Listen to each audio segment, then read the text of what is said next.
harus punya sesuatu yang kreatif, ya. Oke, kalau independen kan kreatif orang itu independen tuh, gitu ya. Oke. Nah, ini jadi pencipta itu siapa? Bisa seorang, bisa beberapa orang. Syaratnya apa?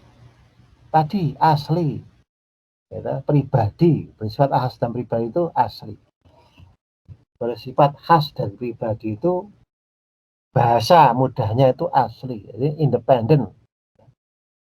Pribadi itu independen, ya. Oke. Kemudian copyright protection shall extend to expression and not to ideas, procedure, method operation. Ya, ini menurut TRIPS Agreement pasal 9 ayat 1. Perlindungan hak cipta itu hanya mencakup ekspresi, bukan ide, bukan prosedur, bukan metode operasi, ya, atau metode kegiatan. Jadi hanya melindungi ekspresi. Saudara punya rencana untuk membuat tesis, gitu. Rencana itu di benak saudara. Nanti saudara akan membuat tesis tentang ini perlindungan hak cipta batik, ya, di Jogja, karya anak di bawah umur, anak kecil, misalnya di bawah 10 tahun. Jadi Anda ingin meneliti perlindungan batik di Jogja karya anak di bawah umur. Ya, izin Prof. Halo, ya boleh. Ya, itu tesis saya perlindungan hak cipta lagu secara online, Prof. Oh ya, boleh. Iya. Tapi kalau ini saya kaitannya dengan penjelasan saya. Tapi kalau nggak pernah ditulis, hanya wacana, nggak ada pelindungan hak cipta.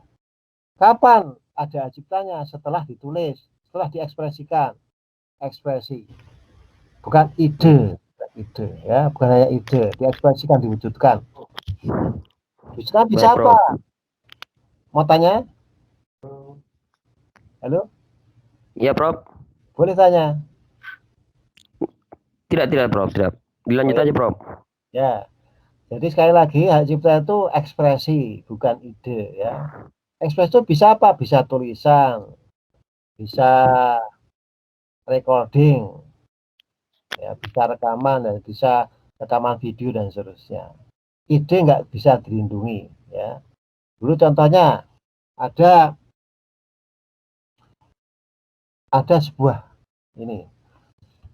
sebuah buku. Buku itu berisi ini 100 resep makanan Jogja. 100 resep makanan Jogja. Ya. Oke. Kemudian orang membeli buku itu. Buku resep 100 resep makanan Jogja. Setelah beli buku itu, orang itu mudah mendirikan restoran dengan menggunakan resep tadi, resep masakan Jogja. Akhirnya restorannya menjadi terkenal, gitu, laris. Ya. Pertanyaan saya, boleh tidak penulis buku tadi gugat pemilik restoran tadi yang membeli bukunya, kemudian mempraktekkan, gitu, bukunya tadi untuk mendirikan restoran yang akhirnya terkenal tadi? Bisa nggak gugat minta royalti? Supaya nggak ngantuk ya, saya tanya itu. Jadi ada seorang penulis buku yang membuat buku 100 resep makanan Jogja. Akhirnya bagi orang lain beli buku itu, gitu. Setelah itu apa? Mendirikan restoran dengan berdasarkan buku tadi, akhirnya memasak masakan-masakan. Setelah baca buku tadi, akhirnya menjadi restoran terkenal, laris, menjadi kaya. Boleh nggak penulis buku tadi akhirnya menggugat pemilik restoran tadi? Kalau menurut saya, Prof, nggak boleh, Bro. Nggak bisa, Prof. Nggak bisa. Kalau menurut saya nggak bisa, Prof. Karena apa? Karena itu penciptanya itu kan sudah dapat royalti dari penjualan buku, Prof. Oh, nah, apakah pembuat restoran tadi nggak bisa dikatakan melanggar hak ciptanya penulis buku? Sorry ulangi, Prof. Ini suaranya putus-putus, Prof. Saya betul suaranya. Iya, Prof. Oh ya, oke. Bentar. Saya ulang lagi ya. Apakah pemilik restoran tadi tidak bisa dikatakan melanggar hak ciptanya penulis buku? Kalau menurut saya tidak bisa, Prof. Tidak bisa Soalnya, ya? ya, karena Ya, sorry, Prof. ada pendapat lain? Alvita, halo, Alvita, halo, siapa itu? Indra Hengki,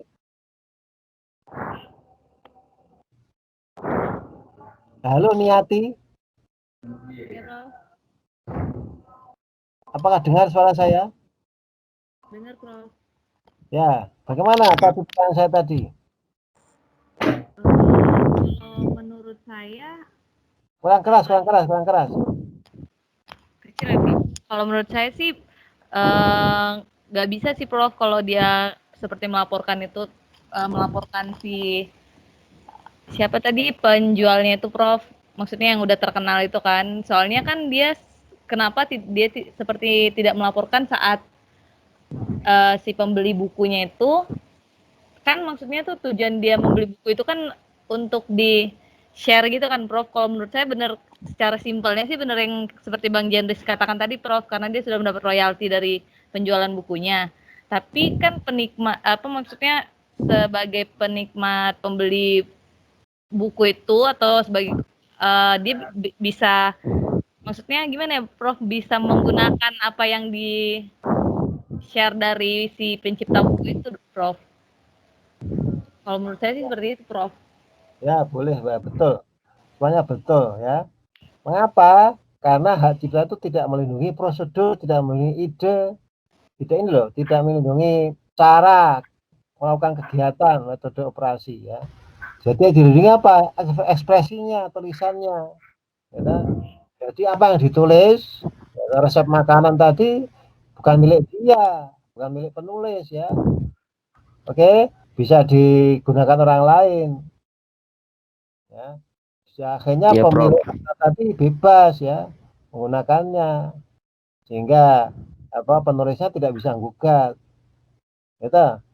Karena dia nggak melanggar. Kapan dia nggak melanggar? Kalau mengcopy buku tersebut tanpa izin, baru bisa minta royalti. Melanggar. Ya, oke, gitu ya. Oke, Prof. Oke ya. Ini ada yang jangan sampai tidur ya. Mudah-mudahan nggak Baik, tidur. Prof. Ya, karena yang lain nggak aktif. Oke. Merger doktrin. Tahu merger?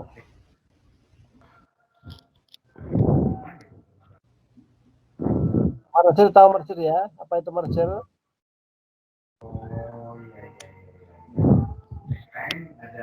Halo?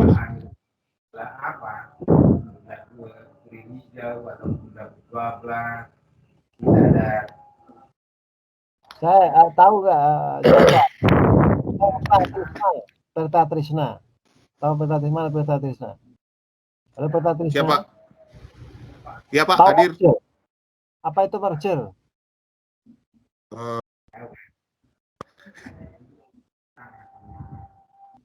Halo?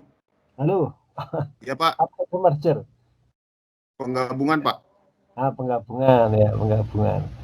Ya, kalau perusahaan itu mau bangkrut, boleh merger ke perusahaan lain, gitu. Akhirnya yang satu apa? Yang satu yang menggabung tadi nggak ada lagi, betul nggak? Ya, Prof. Merger. Prof. Halo? Prof, mau bertanya juga Prof. Boleh. Ya Prof. Terkait hak cipta ini tadi Prof menyatakan terkait seni, budaya, seni, kemudian seni, kemudian karya ya yang diciptakan. Pertanyaan saya, Prof, kayak tadi terkait makanan tadi, Prof. Kita kenal di Indonesia kan banyak makanan yang enak-enak ya, Prof ya. Ya, Jadi pertanyaannya adalah bagaimana, Prof, ketika suatu makanan itu yang cita rasanya sudah cukup lama terkenal dari tahun misalnya tahun 70-an misalnya, Prof. Ya. Dengan misalnya contohnya mie apa gitu, mie ayam gitu ya, tahun 70-an yang terkenal. Tapi pemilik mie ayam tahun 70-an itu kan tidak mengerti dengan proses pencatatan ini. Ternyata dengan sekarang ini dengan media yang cukup luas dan lahir-lahir ini, ternyata mie itu dicatatkan oleh orang lain gitu, Dok. Sehingga pertanyaannya adalah apakah bisa suatu ciptaan mie tadi itu dilakukan gugatan tadi karena dia mungkin menggunakan kita nggak bicara mie deh. Kalau hak cipta kan ilmu pengetahuan, seni dan sastra.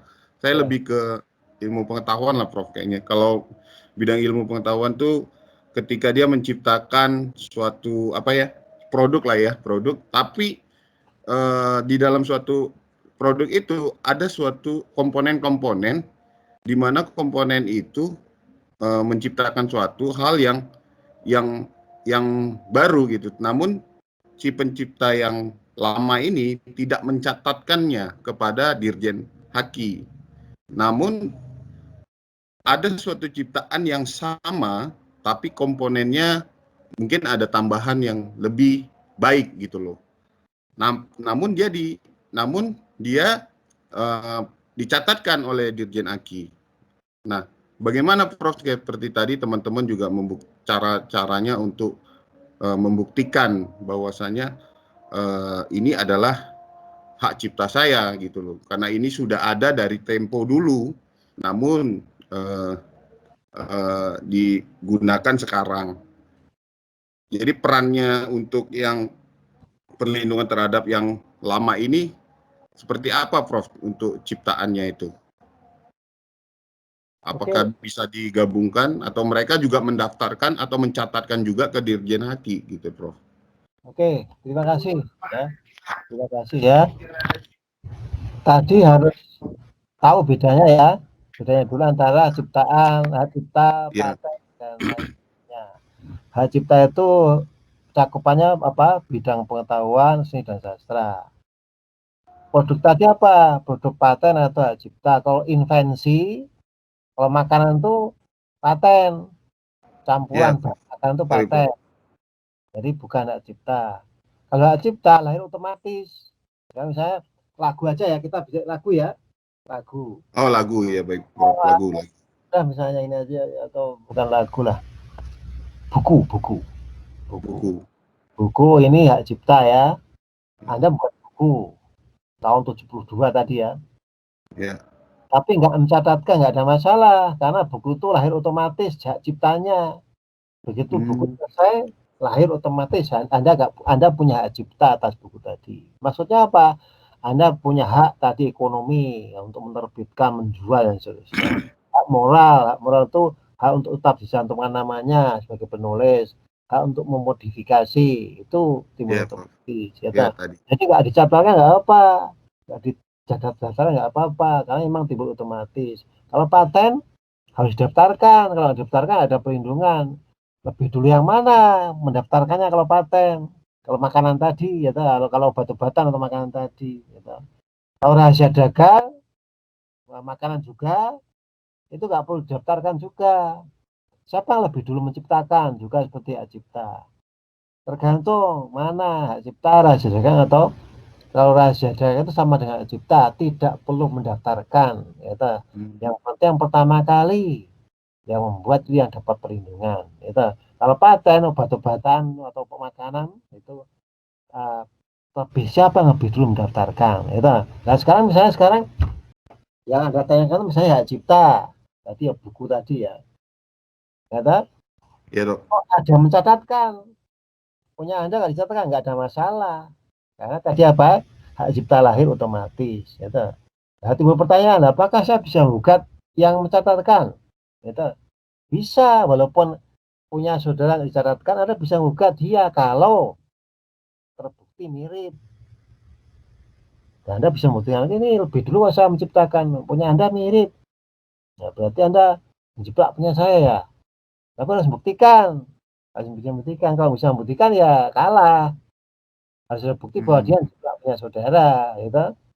Oke? Nah, itu. Nah, oke ya. Itu. Ya, Prof. Ya, Prof. Oke, Prof. Daftarkan, gitu. Tapi yang lebih dulu menciptakan siapa?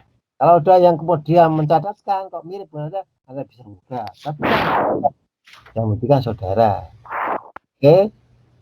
Tapi kalau paten, siapa yang pertama kali daftar? Yang belakang kalah.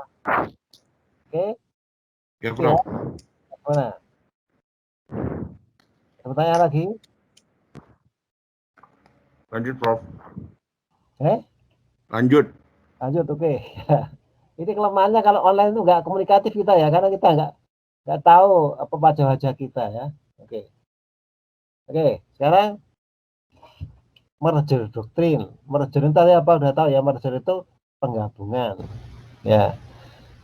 Merger doktrin bahasa Inggris saya terjemahkan ya. Merger doktrin mencegah pengadilan ya, untuk mengatakan pelanggaran hak cipta apabila ide ciptaan itu tidak hanya bisa diekspresikan dalam sejumlah cara tertentu. Ya, sekarang ya, ide itu kan nggak dilindungi sebagai hak cipta. Masih ingat tadi ya, hak cipta itu hanya melindungi perwujudan dari ide. Ide nggak dilindungi. Tadi ada saudara Siombing tadi yang ingin nulis tadi apa? Tesis tentang perlindungan hak cipta lagu online, itu enggak? Tapi tidak pernah dibuat tulisan, hanya wacana doang, hanya ide doang. Teman saudara lebih dulu menulis proposal, kemudian apa namanya, akhirnya ikut ujian tesis lulus. Maka yang lebih dulu yang dapat perlindungan teman saudara itu bukan saudara, bukan si Hombing. Si Hombing kalah karena si Hombing tidak pernah mengekspresikan, hanya ide. Jadi hak cipta itu hanya melindungi ekspresi bukan ide. Gitu? Oke. Tetapi kalau ekspresi ide itu terbatas, maka tidak ada ekspresi. Karena ekspresi itu bergabung dengan ide. Ini kalau nggak saya beri contoh sulit ya. Sekarang misalnya ini dalam apa namanya kasus ini, kasus ini sweepstake itu adalah undian. Undian itu kan ide. Gitu. Bagaimana ekspresinya? Ekspresi itu adalah tulisan, yaitu cara undian tadi. Kalau undian kan caranya apa? Membuat tiket. Kalau Anda ke mall-mall itu ada tahu undian. Gitu. Tiket disobek jadi dua, betul nggak? Ada nomornya kanan kiri, gitu. Yang satu dimasukkan ke box, gitu. Yang satu dimasukkan ke amplop, gitu. Untuk nanti kalau ada Anda menang, gitu. Setelah itu apa? Yang di box tadi kan akhirnya diundi oleh seseorang di hadapan notaris, gitu. Setelah itu diumumkan pemenangnya. Kan gitu-gitu aja toh. Gitu. Jadi ekspresinya terbatas, tidak ada cara lain. Gitu. Orang lain sama ekspresinya. Gitu. Saya tadi kan membuat tulisan tadi. Undian itu dengan cara tadi apa?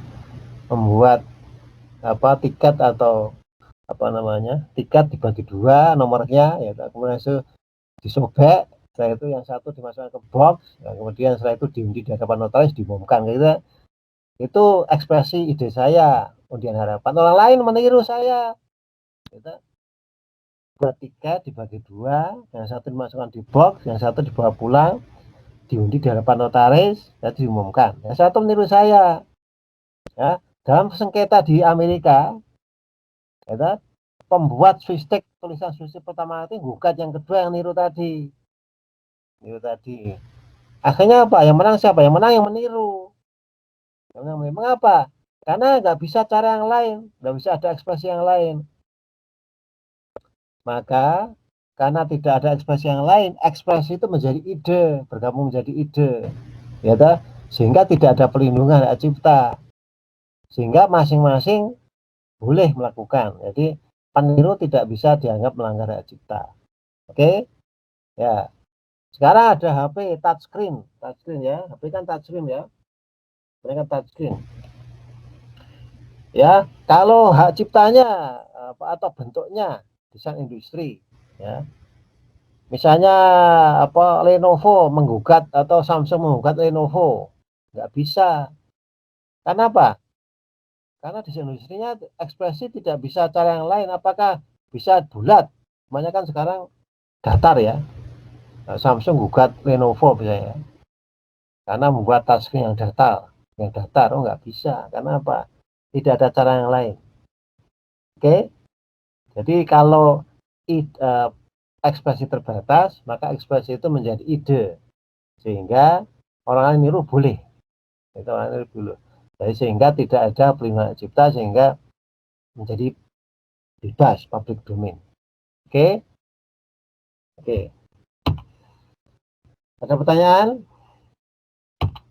Kita lanjut Belum, Prof. Prof. Aja ya. Halo? Belum, Prof. Lanjut. Ya, kita lanjut aja nanti paten besok ya. Tadi sudah. Oke.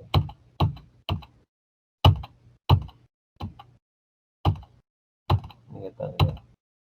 Nah, sekarang kita bandingkan undang-undang hak cipta dari saya jelaskan 82, 87, 97, 2002 dan terakhir 2014 ya.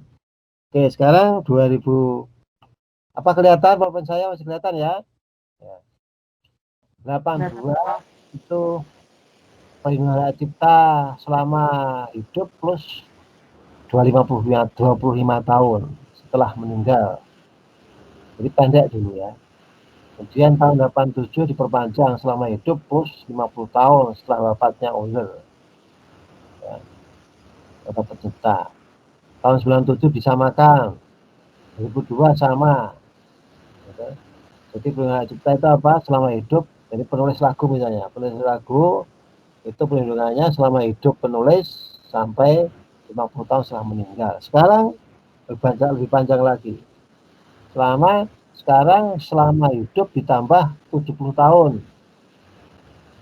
Ya kita ikut-ikutan ya, ikut-ikutan negara maju. Mengapa? Panjang sekali.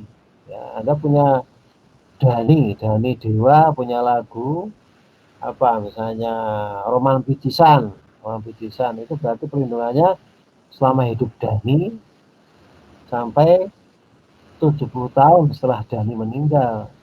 Ya. Kalau Roman Picisan itu diciptakan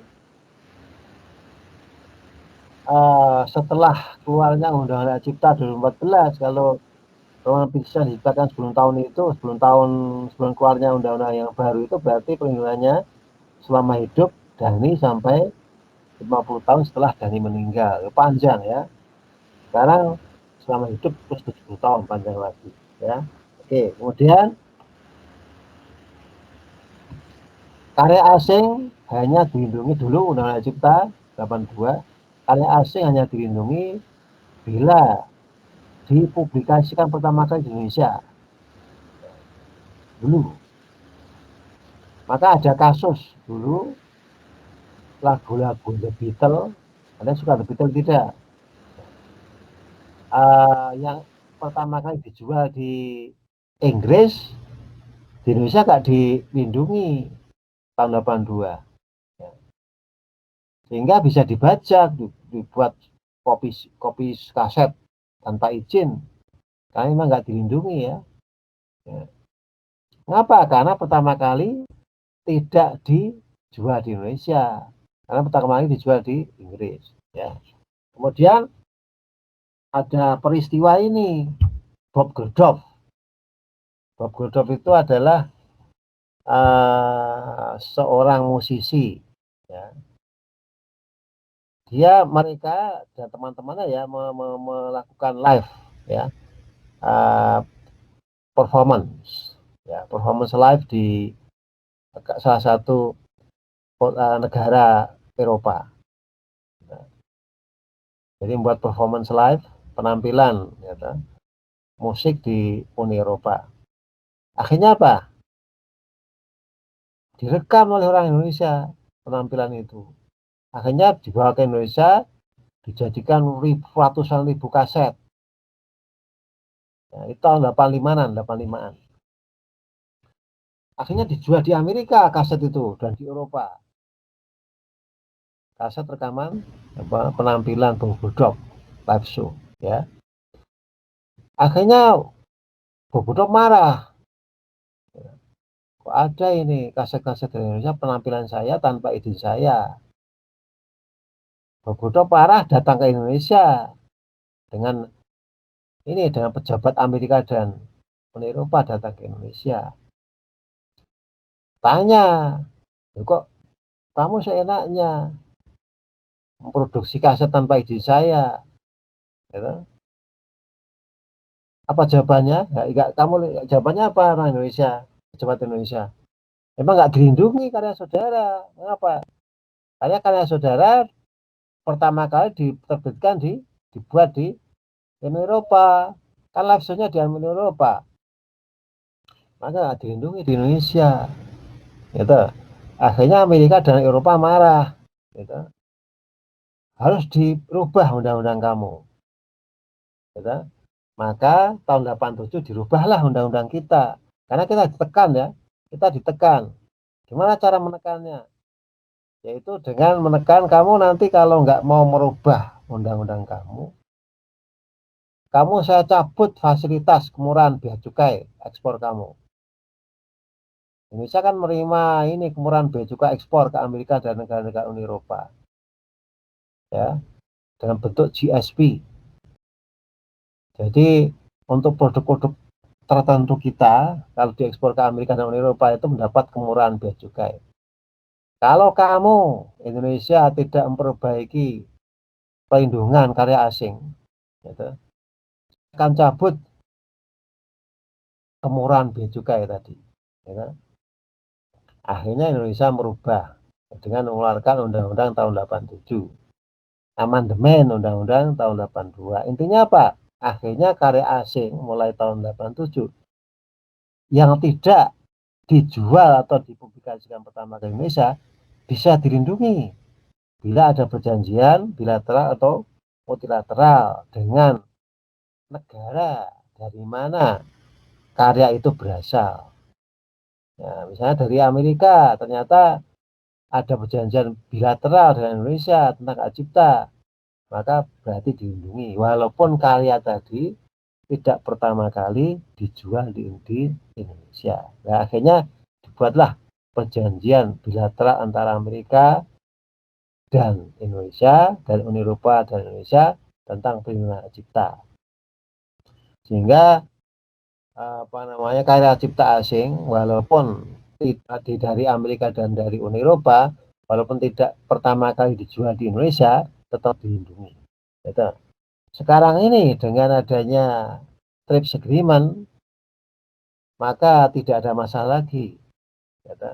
Karena kebanyakan negara merupakan anggota WTO, salah satunya ada TRIPS Agreement. Ya. Nah, berarti kalau sekarang ini ada lagu misalnya Justin Bieber ya, di Amerika, begitu Justin Bieber itu mengeluarkan album, langsung di Indonesia dilindungi. Mengapa tadi? Karena Indonesia dan Amerika merupakan anggota WTO, TRIPS Agreement, mengikat. Satu, yang kedua karena hak cipta lahir otomatis, tidak perlu didaftarkan di Indonesia, sudah dilindungi ya. Jadi lagu-lagu baru dari mereka bisa langsung dilindungi, ya. Oke, nah itu sampai sekarang harus sampai sekarang ya. Kemudian pelanggaran tadi saya katakan pelanggaran berubah. Kalau dulu pertama kali delik aduan, kemudian tahun 1987 kriminal biasa, tahun 1997 kriminal biasa, nomor 3 sama ya, tahun 2002 kriminal biasa, tapi tahun 2014 menjadi delik aduan, jadi berubah menjadi delik aduan tahun 2012. Jadi dikembalikan semula, yaitu tahun 82. Timbul pertanyaan, mengapa kok dirubah dikembalikan delik aduan? Karena ada kemungkinan pemerintah mengatakan bahwa itu urusan pribadi, urusanmu, bukan urusan negara. Perlindungan hak cipta itu urusanmu, kami tidak bisa melaksanakan dengan baik. Kami tidak punya polisi yang cukup ya. Lebih baik polisi digunakan untuk menindak penggelapan, pencurian, korupsi dan seterusnya. Kalau HKI itu urusanmu, kalau nggak lapor ya kami nggak bisa, gitu ya. Alasannya itu mungkin ya. Tapi alasannya itu juga logis juga karena nanti polisi sibuk dengan kalau delik biasa ya. Oke, ya. Oke, kemudian sekarang timbul hal yang baru seperti rental rights mulai tahun 97. Apa itu rental rights? Yaitu hak untuk menyewakan, yaitu untuk karya sinematografi, yaitu karya film dan program komputer. Misalnya apa? Misalnya kalau Anda datang ada nggak sekarang, kalau di Jogja itu ada penyewaan ini software komputer. Itu nggak bisa kalau mereka itu nggak bayar royalti kepada pemilik software ya. Microsoft itu punya hak menyewakan untuk softwarenya. Jadi kalau ada dulu, kalau sekarang jarang ya internet cafe itu, walaupun sudah masih ada juga. Kalau ada internet cafe, di sini ada berapa ya internet cafe itu, mereka menyewakan software, mereka harus minta izin ke Microsoft ya. Jadi kalau Anda punya internet cafe, menyediakan komputer dan seterusnya, ada softwarenya untuk internet, tapi ternyata tidak membayar royalti, berarti melanggar pemilik software komputer ya. Karena yang berhak menyewakan software itu ya mereka sendiri, bukan Anda. Kok Anda menyewakan tanpa izin, nah itu berarti melanggar hak rentalnya, rental right-nya pemilik software, hak menyewakannya ya. Oke, begitu juga kalau ada ini penyewaan video easy itu, betul ada video easy, ada di Batam. Video easy itu kalau ternyata mereka nggak bayar royalti kepada perusahaan-perusahaan pemilik hak cipta film, maka juga melanggar hak cipta, karena yang punya hak menyewakan itu adalah pemilik ciptaan atau pemegang hak cipta film-film tersebut ya. Oke, nah itu rental rights ya. Oke, kemudian yang baru lagi sekarang adalah ini prinsip exhaustion.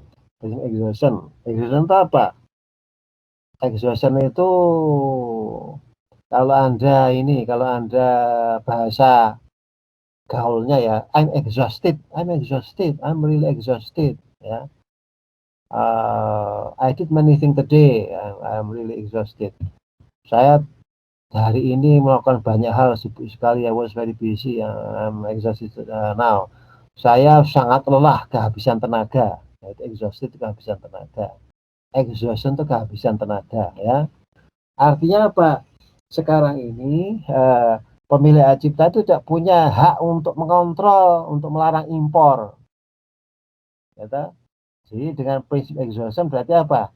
Pemilik hak cipta tidak bisa melarang impor.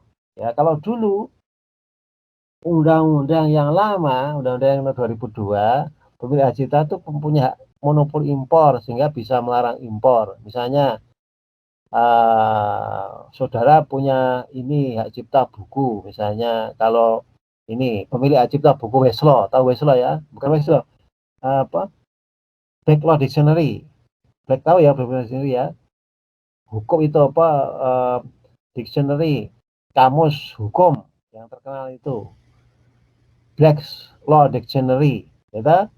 Ada punya hak cipta itu, ya. Boleh enggak? Misalnya Anda punya hak cipta di Indonesia karena Anda memegang lisensi Black's Law Dictionary. Anda punya lembaga penerbitan dan mendapat hak distribusi dari pemilik hak cipta Black's Law Dictionary. Sebagai pemilik hak cipta Indonesia, sebagai pemegang lisensi Indonesia terhadap untuk buku Black's Law Dictionary, boleh nggak Anda melarang impor orang lain? Ternyata orang lain mengimpor Black's Law Dictionary dari Malaysia misalnya lebih murah. Anda mengimpor dari Amerika, ya. Anda mengimpor dari Amerika satu Black's Law Dictionary yang hard, yang keras itu, yang tebel, yang sampulnya tebel itu, misalnya harganya 2 juta di Indonesia, Anda jual.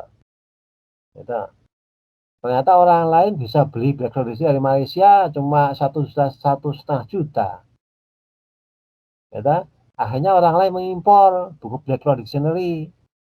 Boleh nggak Anda sebagai pemegang lisensi Indonesia bisa nggak melarang orang lain tadi? Kalau dulu bisa, undang-undang yang 2002 bisa, ya. Jadi Anda bisa gugat orang lain tadi yang mengimpor Black's Law Dictionary tanpa izin saudara, karena yang punya haknya saudara, yang punya hak untuk mengimpor saudara. Itu dulu. Sekarang nggak ada lagi, itu dihapus, ya. Mengapa? Karena harga buku jadi mahal kalau Anda punya monopoli impor. Ya. Nah, pasalnya apa? Saya tunjukkan pasalnya ya.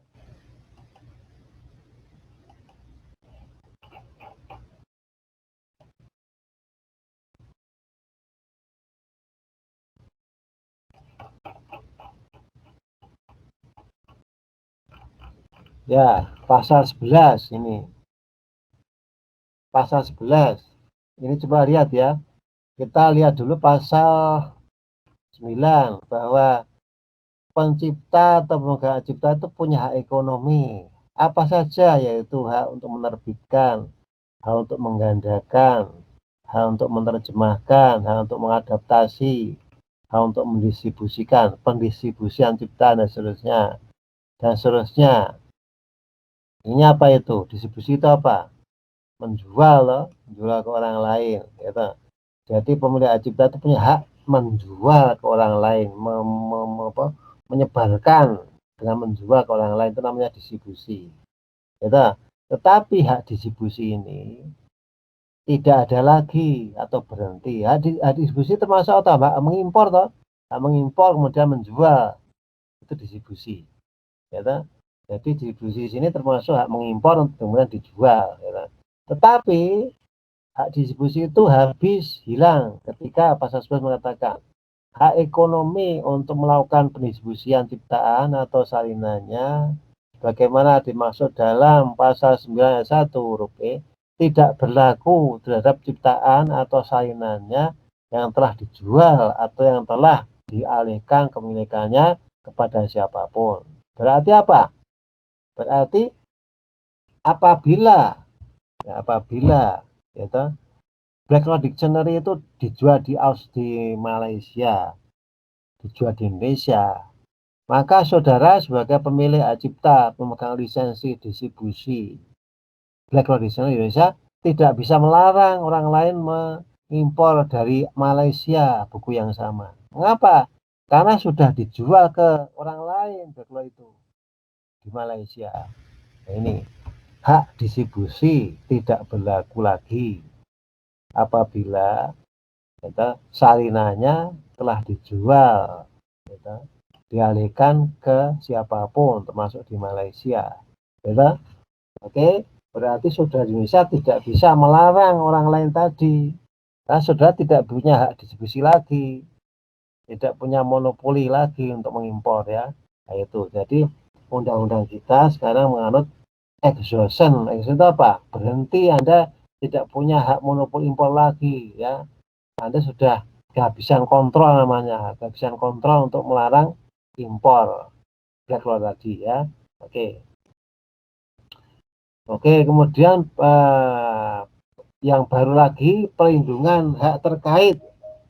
Hak terkait itu apa? Hak terkait atau neighboring right, ya.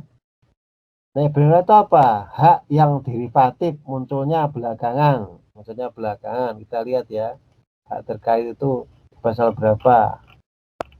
Ya, nah ini hak terkait, yaitu pasal 20. Kelihatan tidak? Kelihatan ya? Halo? Halo?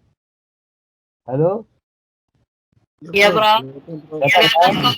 Kelihatan ya. Ya, Prof. Anda boleh sambil kopi tapi dengarkan saya ya. Ya. Oke. Siap, Prof. Ya. Jadi hak terkait itu lebih jelas sekarang. Ya. Kalau dulu nggak jelas. Hak terkait itu apa? Hak moral pelaku pertunjukan. Jadi Anda sebagai penyanyi ya, menyanyikan lagu-lagu dewa. Suka nggak lagu-lagu dewa? Atau Suka, lagu Prof. yang di Batam tuh lagu apa yang terkenal? Lagu-lagu ini apa? Sekarang lagu apa yang ngetren? Lagu-lagunya ini siapa yang wanita yang apa? Yang terkenal tuh apa? Yang lagu suaranya berat tuh suka enggak?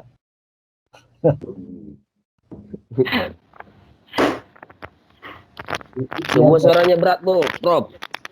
Lah wanita suaranya berat tuh siapa itu? The Virgin, Prof. Bervisi. Ya, ya, ya apalah lagu-lagu itu apa namanya? Atau Krisye atau Krisye? Ya, Prof. Krisye kan suka menyanyikan lagu orang lain. Ya, Dewa membuat lagu. Akhirnya Krisye menyanyikan. Ketika Krisye menyanyikan lagu di penampilan live show di Batam misalnya, maka Krisye itu mendapat hak, namanya hak pelaku. Ya, ketika Krisye merekam lagunya Dewa, ya, maka Krisye ketika merekam itu dia punya hak atas pelaku, hak pelaku namanya. Nah, Dewa apa? Haknya hak cipta penulis lagu, ya. Dewa punya hak cipta lagunya, apa? Tapi yang menyanyikan Krisye, maka Krisye mendapat hak pelaku, gitu. Nah itu ya, oke. Jadi kan berarti hak pelaku itu derivatif. Derivatif itu apa? Derive, hanya turunan, bukan pokok. Yang pokok apa? Hak lagunya. Yang punya siapa? Dewa, gitu. Krisye punya hak pelaku sebagai turunan hak lagu tadi, ya. Oke. Nah, lah haknya apa? Krisye itu. Lah ketika saudara ketika Krisye itu baru live show di Batam, ya, saudara kemudian shoot merekam video tanpa izin Krisye, berarti saudara melanggar haknya Krisye, hak pelaku sebagai pelaku, apalagi dijual, melanggar haknya Krisye, ya. Maka Krisye bisa minta royalti kalau saudara merekam kemudian menjual hasil rekaman saudara, ya. Oke, nah, bisa nggak Dhani sebagai penulis lagu meminta saudara? Bisa juga. Jadi saudara harus membayar 2 royalti. Royalti kepada Dhani sebagai pencipta lagu, yang kedua royalti kepada Krisye sebagai penyanyinya. Kalau saudara merekam penampilan Krisye, kemudian dijadikan DVD, dijual, itu saudara akhirnya harus bayar royalti kepada Dhani, kepada Krisye, ya. Krisye sebagai pelaku, ya. Oke. Kemudian tadi sudah pelaku dan ekonomi dan moral. Sekarang produsen rekaman suara, produsen fonogram itu rekaman suara, ya. Nah, ketika lagunya Dewa tadi dinyanyikan Krisye, direkam di Sony Music berbentuk apa? Berbentuk CD atau DVD, ya. Maka Sony Music punya hak atas CD dan DVD tadi. Ya, punya rekaman suara atau termasuk rekaman gambar yang ada di DVD dan CD tadi ya. Nah, ketika Anda beli kemudian Anda copy ada CD Chrisye yang berisi lagu Dewa tadi, Anda beli, Anda copy tanpa izin, Anda melanggar haknya siapa? Hanya Sony Music ya, sebagai hak derivatif, hanya Sony Music. Ya. Oke, apakah ketika saudara mengcopy CD-nya Sony Music yang berisi lagu Chrisye yang diciptakan oleh Dewa tadi, ketika Anda mengcopy tanpa izin, apakah melanggar haknya Dhani? Sejauh tidak diperjualbelikan, Prof, tidak masalah, Prof. Ya, diperjualbelikan. Kalau tidak diperjualbelikan. Apa? Jadi misalnya ada seorang membeli CD-nya Chrisye yang berisi lagu Dhani tadi, terus sudah berupa CD ya, dijual. Iya, Prof. Kopi ratusan keping dijual tanpa izin. Pertanyaan saya, yang menjual itu melanggar haknya Dhani atau melanggar haknya Chrisye atau melanggar haknya rekaman suara, perusahaan rekaman suara? Kalau namanya melanggar ya tetap melanggar, Prof. Tapi Halo? ini kan deliknya kan delik aduan, Prof. Ya, delik aduan ya.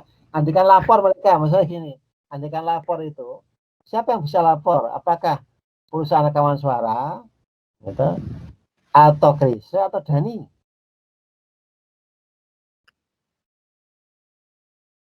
Halo? Halo, Prof. Ya. Chrisye, Ya, Prof. Prof. Sama lagi. Jadi ada CD ya. CD itu rekaman suara CD dibuat oleh Sony Music. Ya, isinya apa? Lagu-lagu Chrisye yang menyanyikan Chrisye. Siapa yang menciptakan siapa? Dhani. Kemudian Iya, ada Prof. orang membeli CD tadi, mengcopy menjadi ribuan keping, menjual secara komersial. Pertanyaan saya, ternyata siapa yang bisa gugat? Apakah perusahaan rekaman suara Sony tadi? Apakah Dhani apakah Chrisye? Yang perusahaan rekaman tadi, Prof, bisa menggugat, Prof. Soal karena sudah ada perjanjian minta izin sama penciptanya Ahmad Dhani, seperti itu, Prof. Ada pendapat lain? Coba, supaya nggak ngantuk.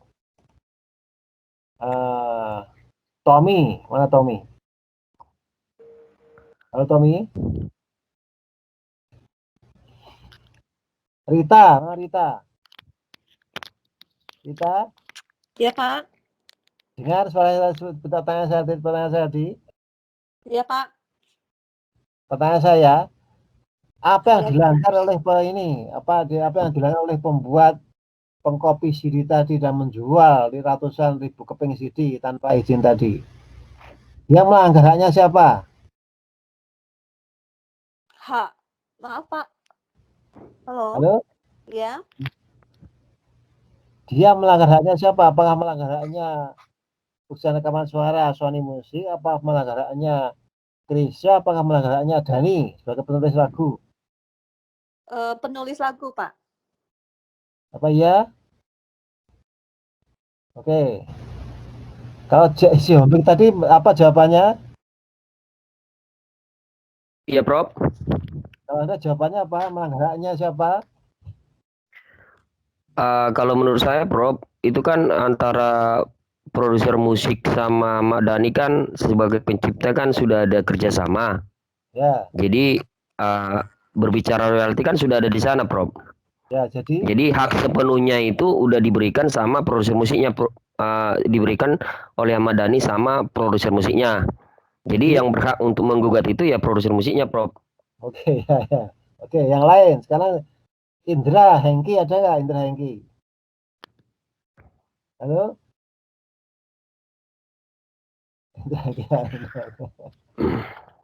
Ada satu aja. Niati. Pencipta lagu, Prof. Ya, Putri ada. Niatinya Putri. Niati ada Niati. Halo? Niati. Perta. Ya, Prof. Ya, gimana? Pencipta lagu, Prof. Penulis lagu. Penulis lagu ya. Jadi yang Ya. bisa menggugat penulis lagu, dengan kata lain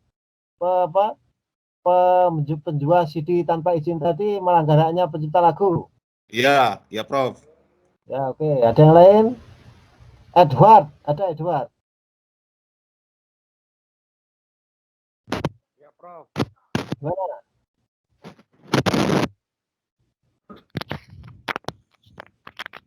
Halo, Edward. Ya, ya, Prof. Melanggarannya siapa? Melanggar hak prosedur Hah? bekerja sama dalam pencipta lagu Kurang keras. Kurang produser. keras. Ya. Prof, suaranya putus-putus, Prof. Saya. Halo, Iya, Prof. Oh ya, ya. Apa nggak bisa selesai dengarkan? Suara saya. Apa, Prof? Nggak dengar, Prof.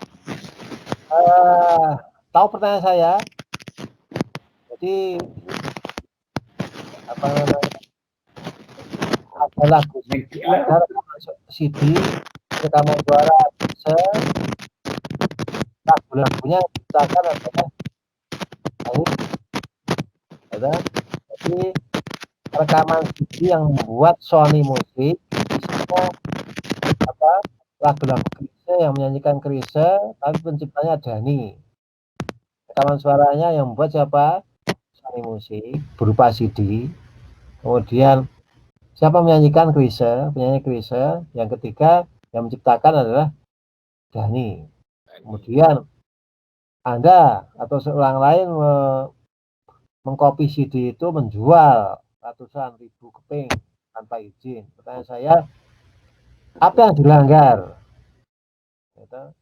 Haknya perusahaan rekaman suara, haknya Chrisye, haknya Dani. Niati. Halo? Halo? Halo? Iya, Prof. Ya, dengar nggak suara saya? Dengar Prof. Ya. Ya jawabannya apa kalau dengar? Dani Prof. Heh? Pencipta lagu. Oh ya, ya. Ya oke, macam-macam jawabannya ya. Ya oke. Betul adalah perusahaan rekaman suara. Betul ya kan, Prof? Betul ya. Oh, salah ya Prof ya. Inggris. Ya, ya, Iya. ya. Betul kan, Prof? Betul ya. Jadi kalau saudara itu Saya suka juga Prof, perusahaan rekaman suara. gimana? Nia. Prof, Bayar semua, Prof. Prof. Ya. Tapi kan tadi Prof nyatakan hak cipta itu muncul dari ide. Ya. Tadi ada hak tadi adalah hak penunjukan. Artinya kan si pencipta lagu hanya memberikan sesuatu penunjukan itu kepada Chrisye untuk menyanyikan. Kemudian dia menunjuk juga untuk Sony untuk rekam. Ya. Ternyata di copy gitu kan Prof. Halo, terus. Ya, terus ya. Ya, kemudian di copy sama pihak lain. Yang menggugat siapa kan gitu kan Prof. Ya.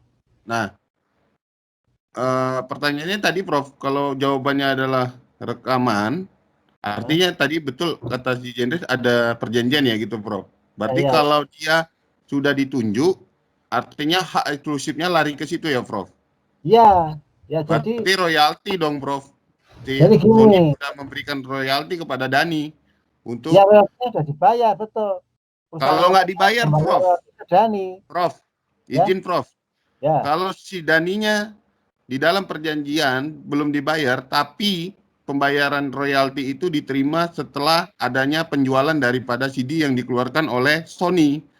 Nah, kalau itu tidak terbayarkan, artinya di sini kan terjadi error and persona terhadap gugatan itu, Prof. Kalau menurut saya, jadi masih abu-abu sih, Prof. Kalau saya, makanya saya lebih kepada undang-undang hak cipta, lebih kepada dasarnya tadi adalah ide yang dimunculkan, gitu loh.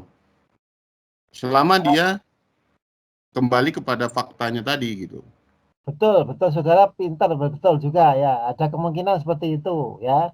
Jadi kalau sudah dibayar royaltinya, gitu, misalnya Sony itu sudah membayar kan ya biasanya per per keping yang terjual, bagaimana?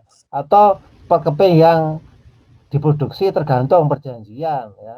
Ya, Jadi misalnya berarti saya dia masih sudah bisa ada dibayar celah melakukan setiap satu pembelaan. CD itu 5.000 ya, kali 500.000 CD ya toh, dan ini sudah dibayar ya toh. Kemudian setelah itu ada pembajakan, maka yang berhak dapat menggugat pembajakan adalah perusahaan rekaman Ya, suara. betul Prof. Ganti rugi dari pembajak tadi gitu. Tapi kemudian ternyata belum dibayar, artinya ini tergantung yang dijual gitu. Betul. Akhirnya bisa juga siapa itu Dhani minta ini gugat Ya. juga, saya punya kepentingan, berarti kan dengan ada pembajakan berarti penjualan berkurang, betul nggak? Betul Prof. Betul. Dengan adanya pembajakan yang banyak akhirnya penjualan berkurang, berarti royalti saya berkurang. Ya. Saya punya kepentingan untuk menggugat dia, itu bisa juga, betul. Betul. Jadi gitu Prof, kalau menurut saya. Jadi menurut saya itu hak sepenuhnya pada pemilik lagu. Kenapa gitu? Karena hak eksklusif itu ada di tangan si pemilik lagu. Jadi kalau diberikan semuanya kepada rekaman, hal ini yang tidak sesuai dengan perjanjian, ini akan berdampak buruk pada pencipta lagu. Hal dia sehingga merugikan. Seperti Prof bilang tadi, dengan perjanjian hanya 1.000 kopi. Ternyata dari Sony mengeluarkan 2.000 kopi. Hal ini kan berdampak tidak menguntungkan daripada pemilik lagu. Jadi sebenarnya ada batasan-batasan yang sudah ditentukan oleh si pemilik lagu, yaitu hak eksklusifnya ada si pelagu. Jadi ya, menurut saya menurut Undang-Undang Hak Cipta lebih utama kepada si pemilik lagu. Itu sih Prof, kalau pandangan saya. Begitu, karena sudah ada ini tadi kembali tadi. Nah, coba lihat ini ya. Ya, hak terkait pasal 20. Hak C, hak ekonomi produser fonogram itu rekaman suara. Ya. Sudah ada hak baru, namanya hak terkait. Jadi ketika rekaman suara dibuat oleh ini, muncul hak rekaman suara. Ya. Jadi kalau Anda mengkopi rekaman suara, maka Anda melanggar hak ekonominya rekaman suara ini. Oh gitu. Nah, tapi kan ada batasan, Prof. Nah, makanya tadi kalau misalnya tadi si Dhani belum menerima royalti. Royalti, ya. Kemudian ternyata karena akibatnya kan penjualan berkurang. Oke, karena Prof. masyarakat beli bajakan, betul nggak? Betul. Ada kemungkinan Dhani punya kepentingan, ikut juga Betul. saya punya kepentingan karena berarti royalti saya kan berkurang. Betul? Iya, Prof. Betul, jadi dua-duanya gugat siapa? Sony Music, Copyright. suara, dan Dhani juga bisa gugat. Baik, Oke? Prof. Oke ya? Oke. Baik. Oke, terima kasih Pak Pertaya. Ada yang lain? Jadi tapi ini tadi saya jelaskan hak terkait. Hak terkait itu hak yang muncul belakangan terkait dengan hak pokok. Hak pokoknya apa? Lagu tadi, yaitu lagu tadi. Hak terkait itu apa? Hak yang muncul karena lagu tadi. Namanya hak derivatif juga, karena di-right, hak turunan. Tadi Chrisye tadi sebagai pelaku pertunjukan, punya hak sendiri. Yaitu, kemudian perusahaan rekaman suara punya hak sendiri. Satu lagi hak ekonomi lembaga penyiaran.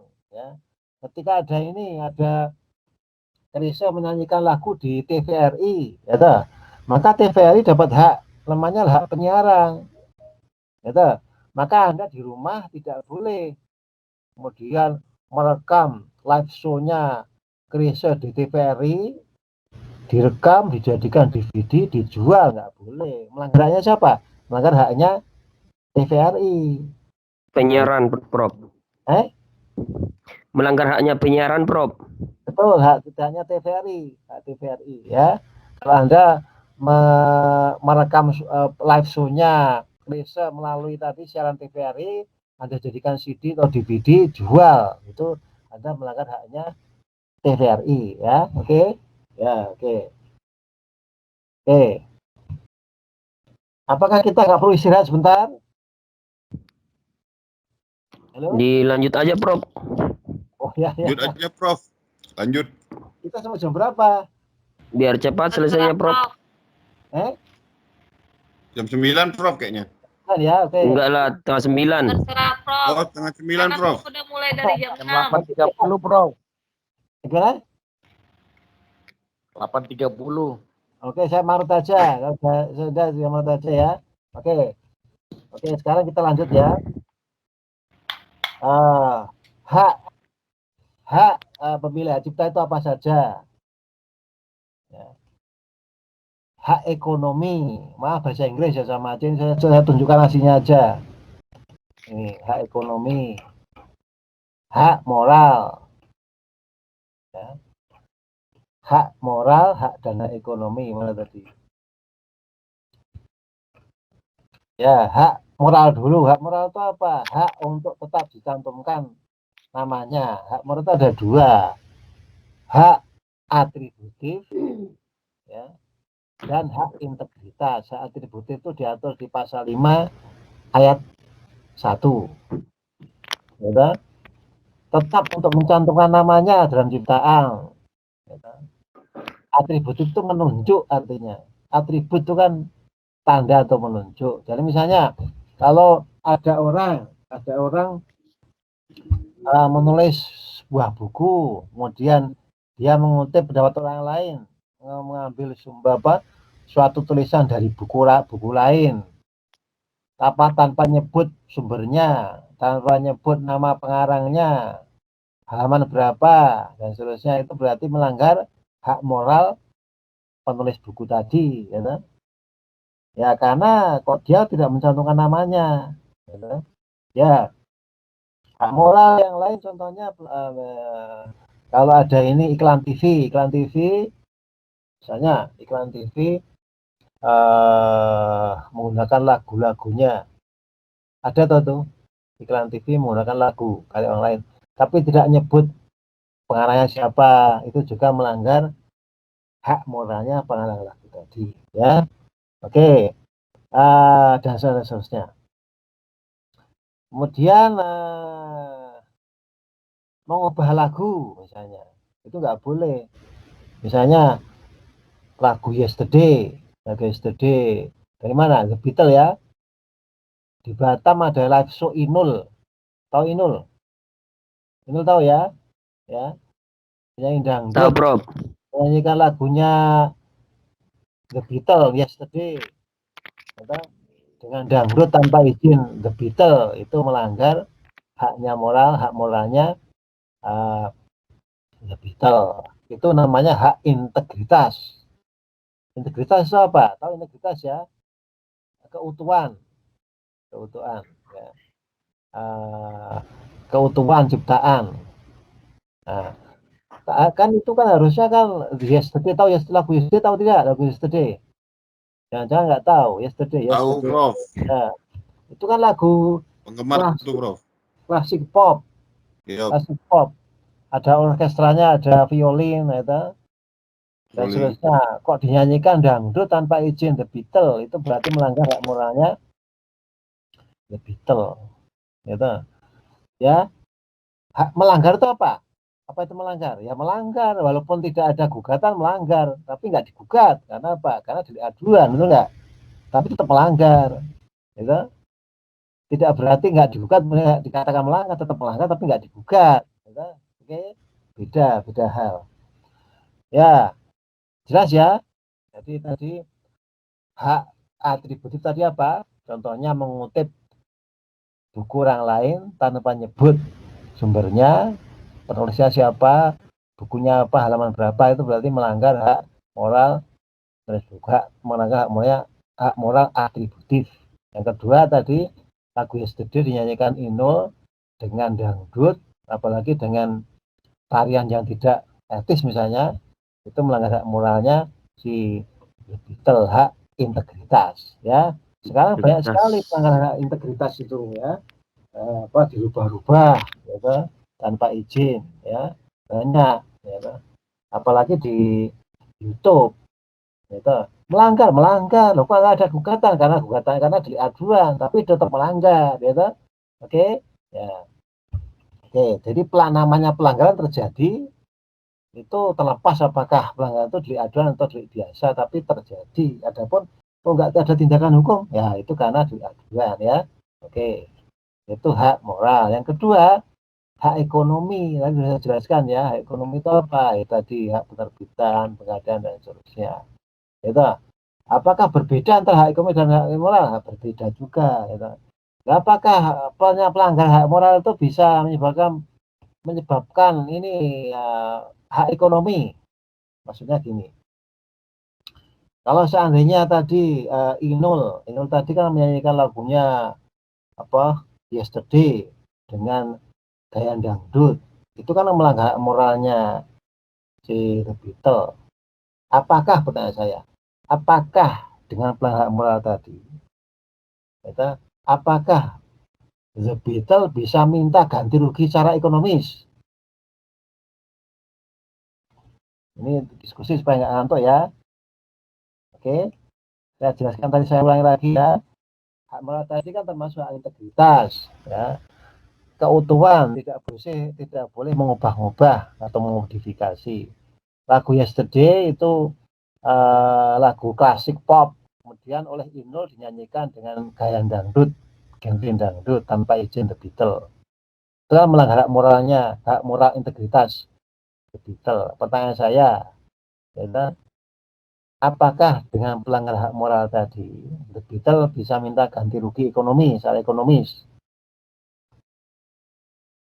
Apakah kedengaran pertanyaan saya? Kedengaran, Prof. Ya. Dengar, Prof. Jawabannya apa?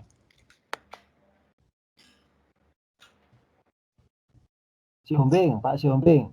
Apa jawabannya kira-kira? Iya, Prof. Kalau menurut saya, Prof, itu kan arsmen namanya, Prof ya. Dia arsmen kan gitu ya. Itu dia arsmen namanya, Prof ya. Kalau menurut saya itu dibilang melanggar. Tapi kalau dia mau minta ganti rugi kan secara detailnya kan itu nggak diatur di undang-undang, Prof. Justru itu pertanyaan saya tadi kan ada dua. Tadi kan The Beatles lagunya mengarang lagu Yesterday. Maka The Beatles punya dua hak moral dan hak ekonomi. Hak moralnya apa? Hak apa tadi? Integritas, tidak boleh modifikasi. Iya, Prof. Yang kedua punya hak ekonomi. Ekonomi yang ini ya. Apa namanya, penerbitan, penggandaan, penjualan dan seterusnya. Itu. Nah, ketika Inul tadi menyanyikan lagu Yesterday dengan genre aransemen lagu dangdut, berarti kan melanggar hak moralnya The Beatles, namanya hak integritas. Itu. Iya, Prof. Pertanyaan saya, apakah The Beatles bisa minta ganti rugi ekonomi pada Inul? Bisa, Prof.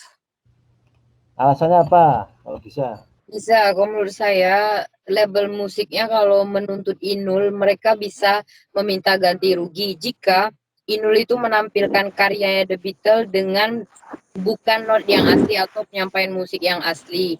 Dan itu ditujukan Inul untuk urusan komersil. Misalnya dia untuk panggung dan dia nggak ada lagu, itu kan komersil tujuannya, Prof. Seperti itu, saya rasa.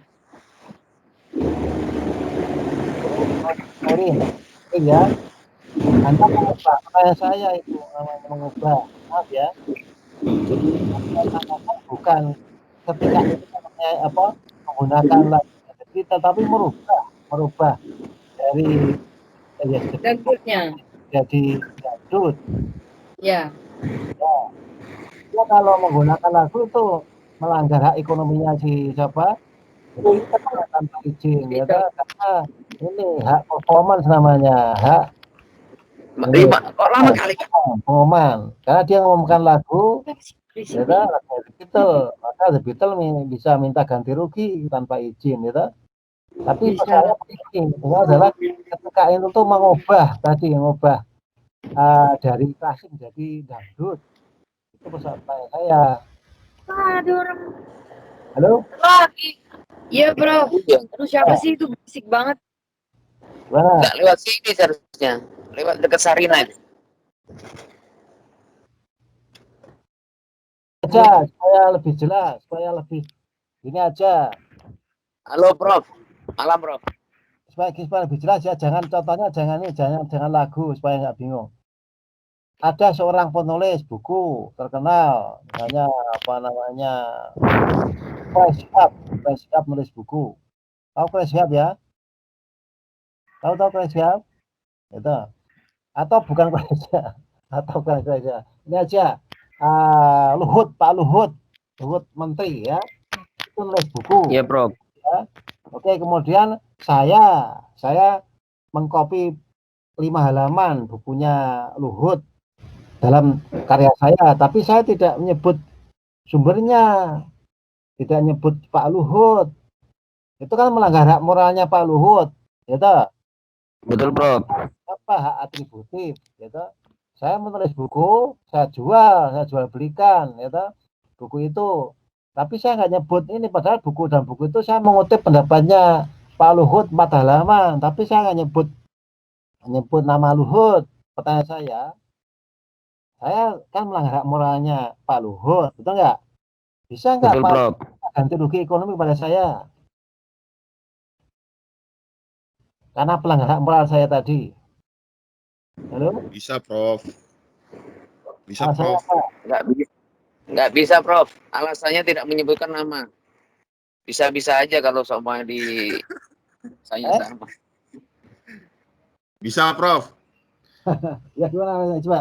Gimana alasannya ya? Logikanya apa? Kembali lagi, Prof. Gimana kan di situ pencipta, Prof.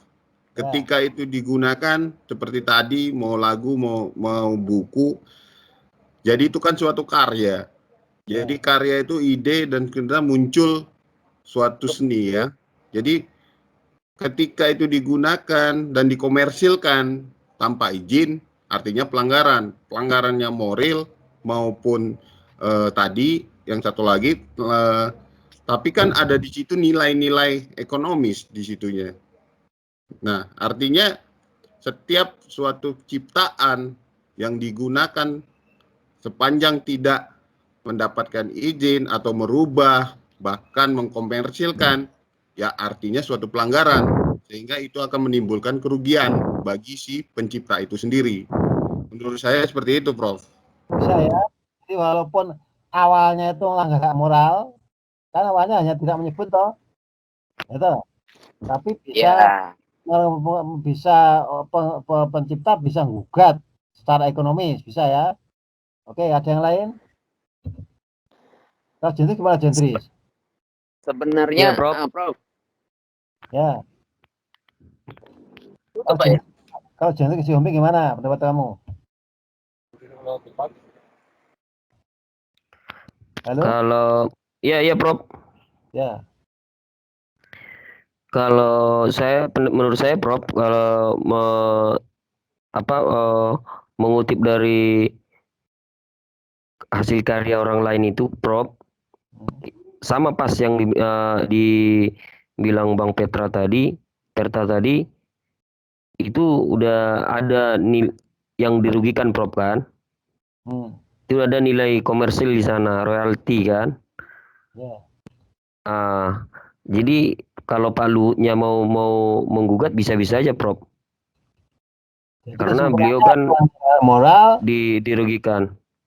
Nah, jadi Gimana, Prof? bisa menyebabkan gugatan ganti rugi ekonomi. Iya, Prof. Oke, ada yang lain. Niati Ya. tadi. Ya, Niati. Halo, Prof. Halo ya. Iya, dengan saya Alvita, Prof. Mau sedikit menambahkan saja. Kan saya juga lihat nih undang-undang terkait dengan hak cipta ya. Ya. Nah, yang saya lihat masuk dengan permasalahan ini adalah di Undang-Undang Nomor 19 Tahun 2002 tentang hak cipta, yaitu adalah hak eksklusif yang diberikan kepada seorang pencipta untuk mengumumkan atau memperbanyak ciptaannya, termasuk diantaranya lagu, di mana dengan adanya hak eksklusif tersebut, maka tidak ada seorang pun yang boleh mengumumkan atau memperbanyak ciptaan tersebut tanpa pengetahuan dan izin si penciptanya.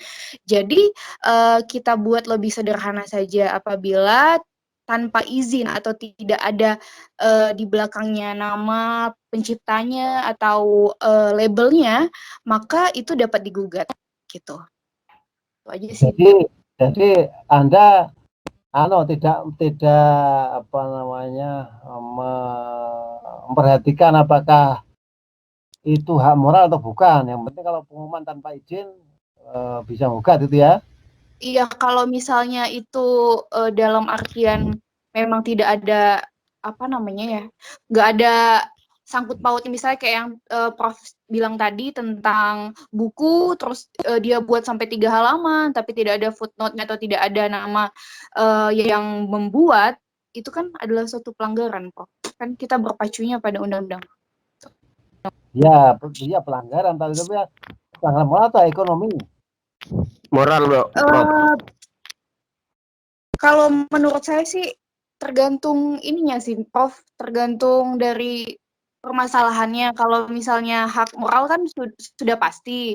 Tapi kalau untuk hak ekonomi susah juga ya, Prof. Ya. Kadang kan kita udah sering lihat nih di lapangan bahwa seperti lagu di cover atau ditambah-tambahin yang sepertinya tuh kayak menjiplak, itu udah gimana ya, Prof, udah menjadi hal yang biasa saya lihat di Indonesia. Jadi ada beberapa yang tidak terima menggugat, tapi ada juga yang merasa bahwa ya nggak apa-apa, lagu saya biar lebih semakin hits lagi ya nggak apa-apa, dinyanyiin aja atau ditambah-tambahin aja nggak apa-apa. Jadi lebih ke moral sih kalau menurut saya.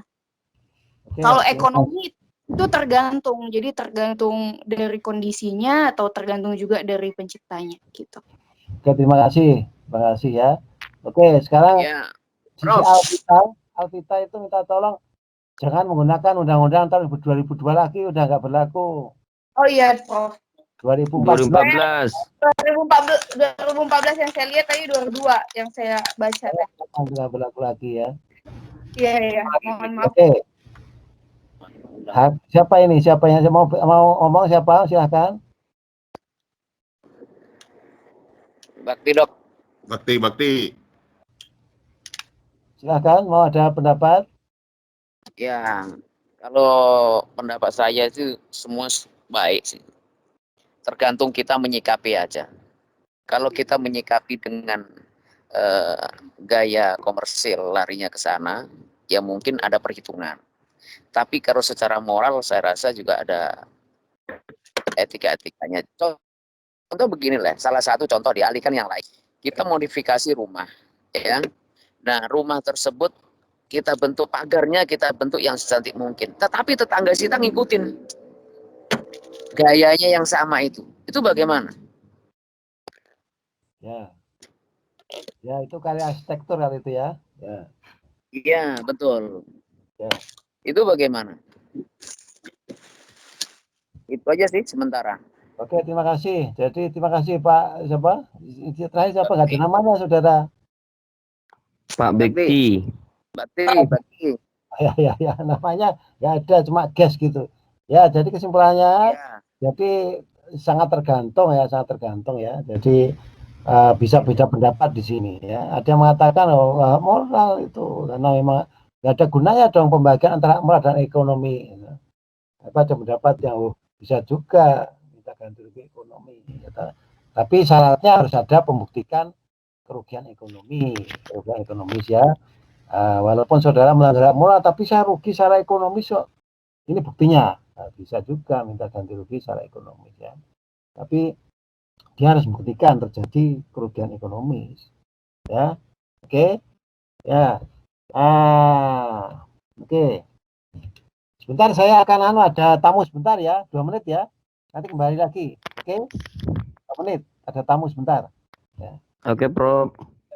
Oke. Ya, Prof. Jadi tadi kita jelaskan apa hak moral dan hak ekonomi ya. Oke, sekarang kita sudah lanjutkan. Kita masih hak cipta hari ini ya.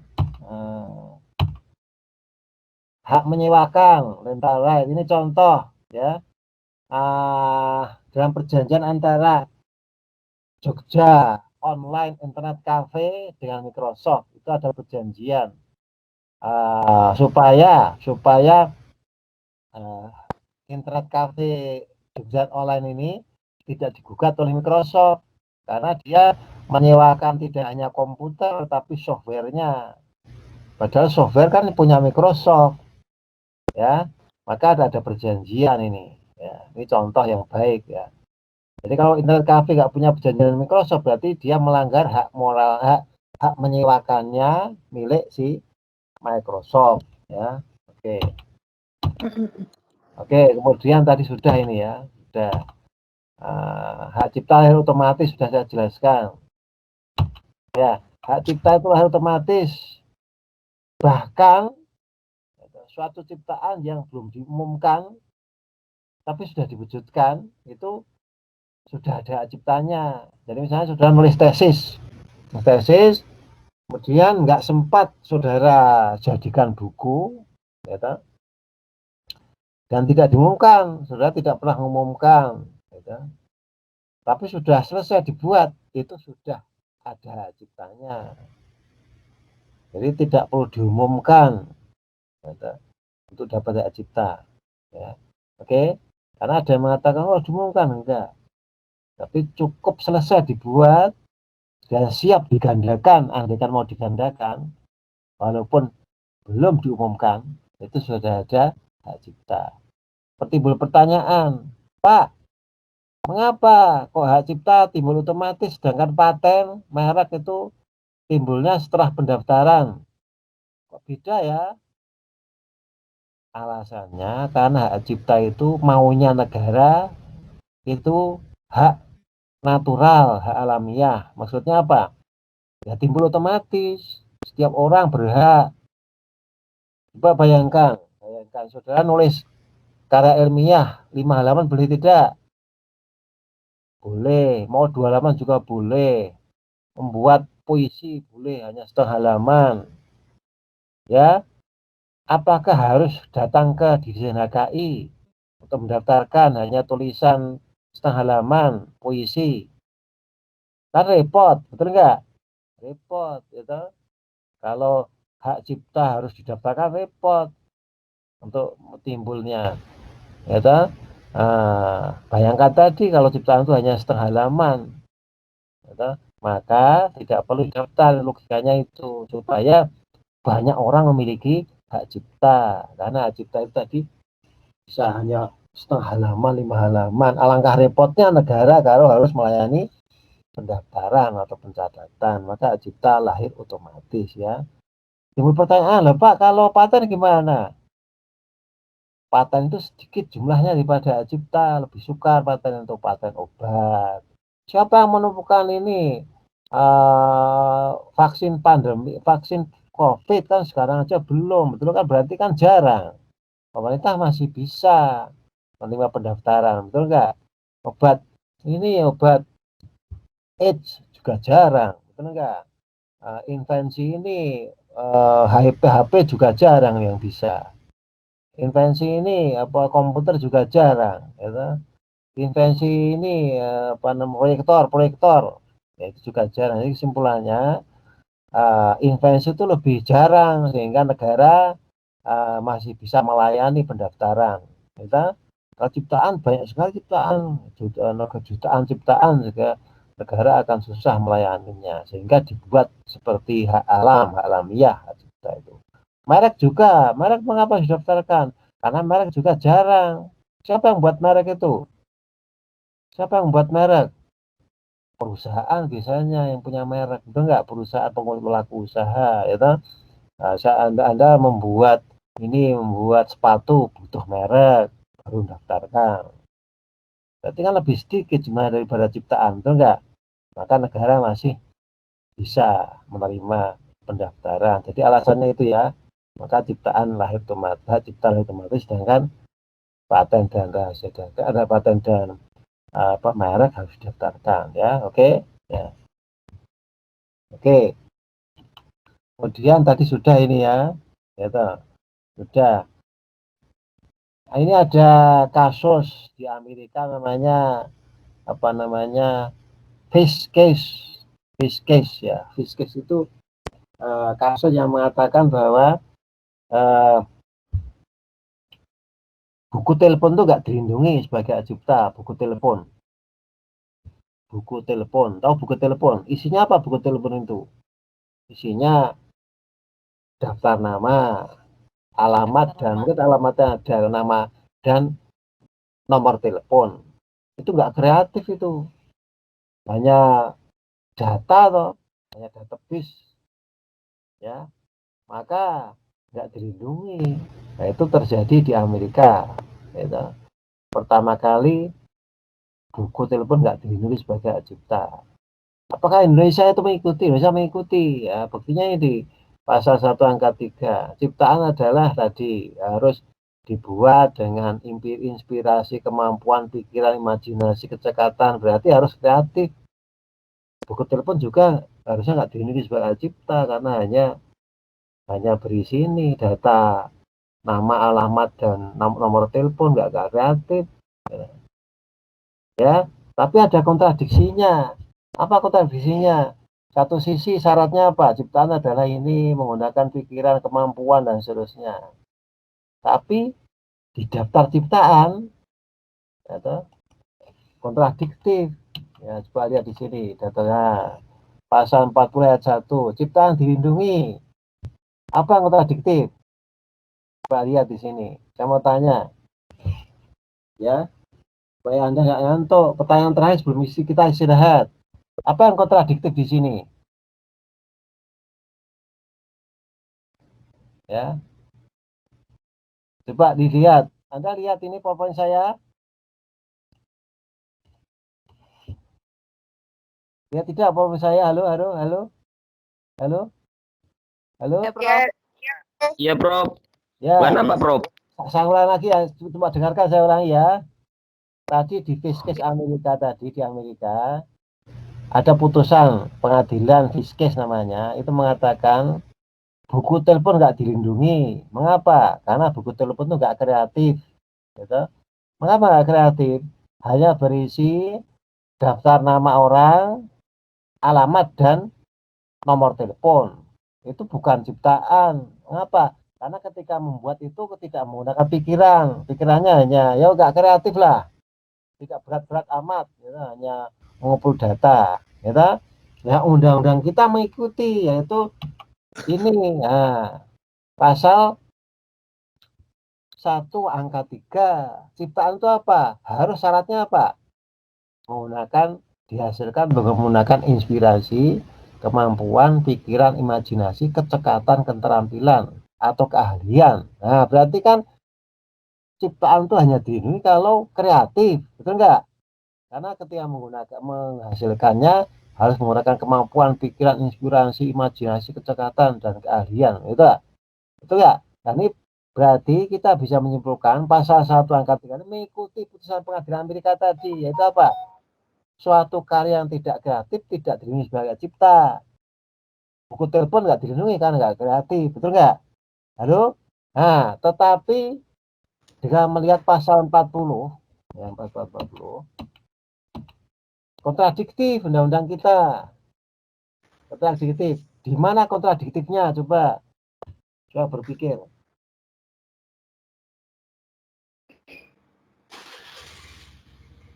Coba dilihat kontradiktifnya di mana.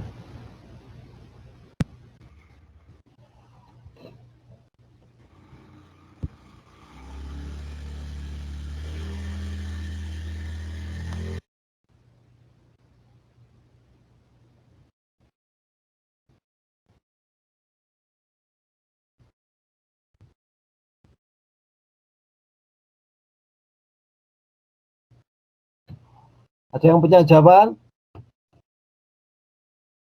Halo?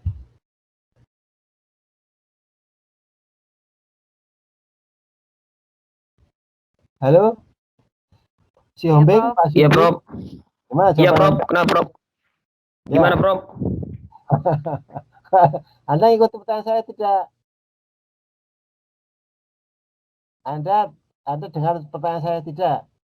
Halo? Putus-putus, Prof. Suaranya, Prof. Putus ya? Wah, repot ini. Iya, Prof. Oh. Ya, apakah ada yang mendengarkan suara saya dengan jelas? Halo? Sudah, Prof. Sudah, Sudah, Prof. Sudah, ya. Prof. Lagi ya. Coba lihat nih, kelihatan ya. Amerika memutuskan Ingat ya, kita mengatakan bahwa apa namanya memutuskan bahwa telepon itu tidak dirilis sebagai adipta. Mengapa? Karena telepon itu membuatnya tidak kreatif, hanya menggunakan keringat, hanya menggunakan keringat. Halo. Apakah jelas? Iya, halo Prof. Ya. Jelas, Prof. Jadi buku telepon itu tidak sebagai adipta karena ketika membuatnya hanya menggunakan keringat. Lebih ke keringat, bukan bro itu apa? Suatu keringat, bukan kecekatan, bukan pikiran. Ketika membuat telepon, bukan menggunakan karya intelektual. Nah, undang-undang kita kelihatannya mengikuti putusan spesiali, ya, bahwa pasal 1 angka 1 itu mengatakan ciptaan itu harus merupakan hasil inspirasi kemampuan fisikal, keterampilan atau keahlian. Berarti apa? Berarti buku telepon juga nggak dilindungi. Kenapa? Karena buku telepon dibuat tidak begitu menggunakan pikiran, tidak begitu menggunakan keterampilan, tidak begitu menggunakan keahlian, tapi hanya karena ketekunan atau keringat. Ketekunan nggak cukup. Tapi penting apa? Pikiran. Enggak? Pasal 1 gitu. Tapi ketika melihat pasal 40 ada yang kontradiksi di sini. Bertentangan dengan pasal 31 ayat 4. Pasal 1 angka 3 tadi. Jadi ada poin huruf apa yang bertentangan dengan pasal 1 angka 3. Apakah dengar suara saya? Jaringan kurang bagus, Prof. Eh? Ada yang dengar, ada yang tidak, Prof. Kurang bagus suara saya? Iya, kurang Ada yang bagus. kedengaran, ada yang enggak, Prof, suaranya, Prof. Wah, gimana ya? Oke, ada yang menangkap nggak menangkap sama sekali pertanyaan saya? Halo? Iya, Prof. Kedengaran setengah aja dah, Prof. Iya. Oh. Ini ada yang Besok menyanyi. aja dilanjut, Prof. Ada yang menyanyi. Izin, Prof. Halo? Izin, Prof. Boleh, gimana? Besok aja kita lanjut, Prof. Oh, oke, ya udah. Memang dibolehkan berarti sekarang? Masih nggak kedengaran, Prof. Halo? Apa, Prof? Memang dibolehkan berarti sekarang? Nggak kedengaran, iya. Nggak kedengaran, Prof. Kedengaran ya? Oh, ya.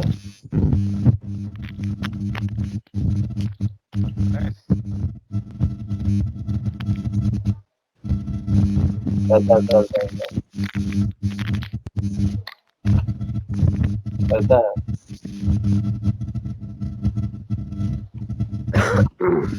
Oke, kalau gitu kita istirahat dulu.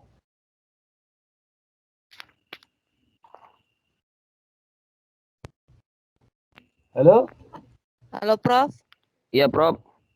Kita istirahat dulu gitu ya?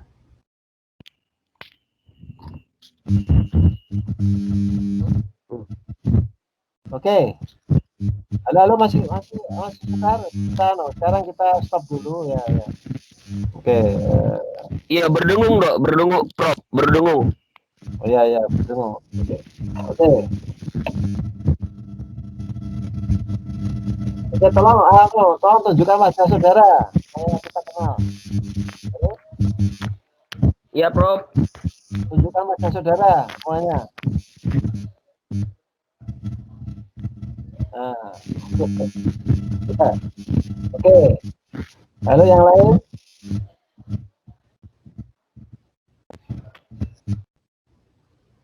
Sudah bisa ya? Oke. Baik, Prof. Baik, Prof. Sampai ketemu jam 9. See you at 9 o'clock tomorrow, okay? Oke, Prof. Thank you.